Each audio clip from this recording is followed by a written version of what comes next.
Почитувани колеги, почитувани медиуми, почитувана македонска јавност. Пред нас денес го имаме ребалансот на буџет на Република Македонија за 2018 година, ребаланс за буџет кој е креиран од оваа влада, за кој овој пат не можете да кажете дека ви е наследен, со преземени обврски и ограничувања од претходната влада. И додека го слушавме министерот за финансии, како безнадежно се труди да го прикаже економскиот раст во земјата, сведоци сме како ние, така и цела македонска јавност, дека Македонија се најде на дното во Европа, според извештајот за глобална конкурентност на Светскиот економски форум. Македонија го завзема 84-то место. Полошо од Македонија се рангирани само Молдавија и Босна и Херцеговина. И додека премиерот и министерот за финансии ја замајуваат македонската јавност со бројки, и тоа различни, односно проекција за растот на бруто домашниот приход од 2,8 и 3,2%, најрелевантните светски институции ја покажаа реалната слика. ММФ ја намали прогнозата за економскиот раст за Македонија на 1,6%, наместо првичните кога ММФ очекуваше раст од 3,2%. Со тоа Македонија има убедливо најлоши оценки од меѓународните финансиски институции.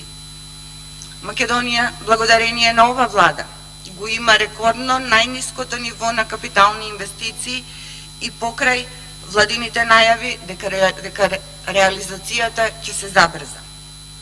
Податоците од Министерството за финансии покажуваат дека во периодот од јануари до август се реализирани само 23,33% од планираните капитални инвестиции за целата година. За 9 месеци се потрошени само 107 милиони евра од предвидените 392 милиони, што е само 24,7%. Најавувавте дека засилена динамика на реализацијата на капиталните проекти ќе има во последните 2 квартали. А имајќи во предвид дека со овој ребаланс се кратат 91 милион евра од оваа ставка, што значи дека државата сега за 2 месеци ќе треба да потроши околу 200 милиони евра. Значи, да резимираме, за 9 месеци сте потрошиле 107 милиони евра, а за следните 3 или сега веќе 2 месеци ќе се потрошат 200 милиони евра.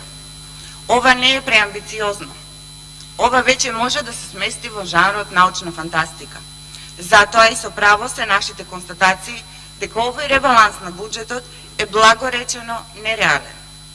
Пред скоро една година, односно на 24 ноември 2017 година, Зоран Заев, премиерот, најави дека со буџетот за 2018 година за прв пат ќе има успешно реализирање на капиталните инфраструктурни проекти на граѓаните, но и тоа во зависност од капацитетот и подготовката на министрите, замениците министри, градоначалниците и советите, односно во зависност од нивниот капацитет, подготвеност за проекти за водоводи, канализација, училишта, детски градинки и локални патишта. Значи, заклучок од ова што го кажал вашиот лидер и премиер на Република Македонија е дека немате ниту капацитет, ниту подготвеност да реализирате нешто од ветеното. Единствено, зашто силно се залагате и работите е само едно, а тоа е промената на идентитетот, историјата, културата и името на државата. За се друго немате ниту волја, ниту капацитет, и тоа како на централно, така и на локално ниво. Како што кажав, ова е преамбициозна и оптимистичка изјава на Зоран Заев за реализација на капиталните инвестиции беше пред една година. За пред половина година, односно во мај, одговарајќи на пратенички прашања, истиот Зоран Заев, сакајќи да избегне одговорност за катастрофалните слаби резултати од само 11% на реализираност на капиталните инвестиции, кажа дека виновник за слабата реализација е претходната влада. Само да ви порачам дека резултатите на претходната влада не можете ниту во најоптимистичките планирања да ги замислите, а не пак да ги остварите. Во прашање е вашиот капацитет и капацитетот на тие што ги поставивте како локална власт, градоначалници и председатели на совети, на кои што најголем успех им е подпишување на репрезентации и делење на тендери сами на себе. И од една страна, додека имаме катастрофално ниво на капитални инвестиции, од друга страна, владата на Социјалдемократскиот сојуз продолжува секојдневно да ги задолжува граѓаните на Република Македонија. Македонската економија колабрира. Буквално економијата ни е пред колапс. Граѓаните осиромашуваат, со покачувањето на акциза се зголемија и основните трошоци на граѓаните на Република Македонија. А во исто време, оваа влада дава милионски суми за набавка на лубриканти и дели милионски тендери на блиски соработници и неизини заслужни гласноговорници под превезот на Фондот за иновации.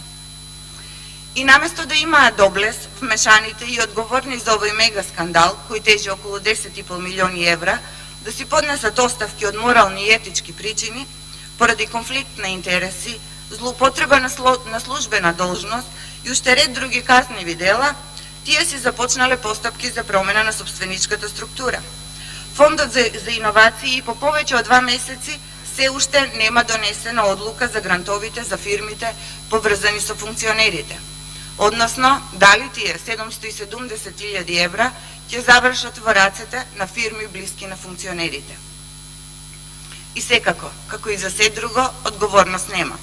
Наместо одговорност, со овој ребаланс на буџет им се одобруваат нови 3,5 милиони евра на Фондот за иновации.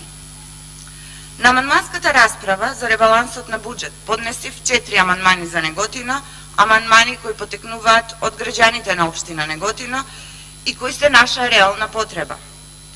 За жал, ниту еден амандман не беше прифанат од ваша страна. Првиот амандман кој го предложив се однесуваше на реконструкција на десен магистрален канал Тимјаник-Тремник во должина од 16 км, за која реконструкција се потребни да се обезбедат средства во висина од 70 милиони денари.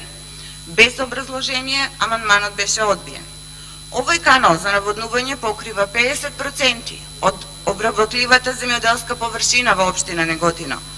Со реконструкција на овој канал, бенефит ќе почувствуваат сите земјоделци од селата Тимјаник, Долни Дисан, а посебно земјоделците од село Тремник, кои последните 2 години не склучуваат договори со водна заедница Тиквеш, од причини што каналот во тој дел не е во функција и водостопанство Тиквеш не е во состојба да им испорачува вода на земјоделците од тој реон. Жално е дали знаете дека луѓето од овој крај живеат од тоа земјоделие. На голем дел од нив тоа му е единствен приход и начин за екзистенција како за нив, така и за нивните семејства. Знаете ли вие што воопшто значи која е маката на земјоделците кога во јули температурите се екстремно високи, а погледите на измачените земјоделци се свртени нагоре, чекајќи да им се смилува Бог и да падне некоја капка дожд, бидејќи воспротивно ќе го гледаат нивниот труд, нивната целогодишна мака, како пред очите им пропаѓа. За овој проблем со каналот за наводнување апелирав уште во мај месец до министерот за земјоделие на пратенички прашања, но колку има тој слух за проблемите на земјоделците, познато му е добро на сите земјоделци. Министерот за земјоделие посеизгледа за свој најголем успех го смета засадувањето на цвеќе околу владата, кое патем речено кошта 670.000 евра, одделени од буџетот на Република Македонија, односно од граѓаните на Република Македонија и од истите земјоделци кои редовно си плаќаат данок. Со вториот амандман предложив да се обезбедат средства во висина од 13 милиони денари за реконструкција на 2 патни правци, и тоа од магистралниот пат до центарот на село Тремник и вториот патен правец од село Дуброво до село Војшанци, во должина од по 1 километар за 2 патни правци. И овој амандман без образложение беше одбиен. Владата која ветуваше 600 километри патишта во својата предизборна програма без никакво образложение одби 2 километри пат, за кој мислам дека не е потребно да ви кажувам што тоа би значило за овие 2 села. Меѓу другото, реконструкција на овие два патни правци беше ветуван и од ваша страна. Градоначалникот на Неготино им го ветува, им кажува датуми кога ќе биде почнат, кога ќе биде завршен, за веќе на следната средба да го пролонгира почетокот на реконструкцијата, инаку беше ветувано од негова страна дека до крајот на оваа година и двата патни правци ќе бидат завршени. Третиот амандман беше за изградба на една нова детска градинка во Неготино со капацитет од 100 дечиња, за која беа потребно да се издвојат 11 милиони денари, или приближно колку што владата одвои пари за лубриканти. Од лубриканти не се живее, но од изградба на градинката и од згрижување на 100 дечиња, знаете ли колку фамилии ќе живеат покомотно? Едниот родител, најчесто мајката, која е обврзана да седи дома, бидејќи нема кој да се грижи за нејзиното дете, доколку би имало уште една градинка, би си го сместила детето таму, а таа слободно ќе си оди на работа, знаејќи дека нејзиното дете е на сигурно. А бидете сигурни дека има кај да се вработат родителите, бидејќи владата на ВМРО, ДПМН и коалицијата, за разлика од оваа влада, отвараше нови работни места, отвараше фабрики. И од друга страна, изградбата на детската градинка во Неготино ќе влие и на зголемување на наталитетот во Неготино, бидејќи, пак ќе речем, младите родители ќе имаат сигурност дека после 9 месеци породилно отсуство ќе можат без проблеми да се вратат на своите работни места. Но наталитетот на оваа влада очигледно не е приоритет, зашто говори нивната одлука на укинување на надоместокот за трето дете, и тоа како беше подкрепа за повеќе детните семејства и сигурен приход во следните 10 години. Но владата повторно покажа дека граѓаните не и се на прво место, туку дека нивните приоритети се нешто сосема друго. И четвртиот амандман, исто така за изградба на детска градинка на овој пат во село Тимјаник, за кој беше потребно да се издвојат 4 милиони денари. Излишно е да потенцирам дека и овој амандман без образложение беше одбиен од страна на Министерството за финансии. Ова село е едно од најголемите и најразвиените села во нашата општина, во кое, за ваша информација, ова година имавме 30 првачиња, односно податок кој што кажува дека и тоа како ова село ги исполнува условите за изградба на детска градинка. Со одбивањето на амандманот за изградба на детска градинка, благо речено, ги тераме луѓето од селото да го напуштат, односно да доаѓаат во градот, со што придонесуваме за миграцијата село-град. Ова градинка беше ветувана за време на предизборието од страна на Социјалдемократскиот сојуз. Министерката заедно со градоначалникот беа во селото, кога просторијата наменета за детска градинка ја пренаменија и пред собир на жители од селото дадоа лично ветување дека до крајот на годината градинката, односно дека ќе почне со изградба на оваа градинка. Но очигледно тоа било само за да се смират моменталните страсти и револтот на излажаните жители од ова село.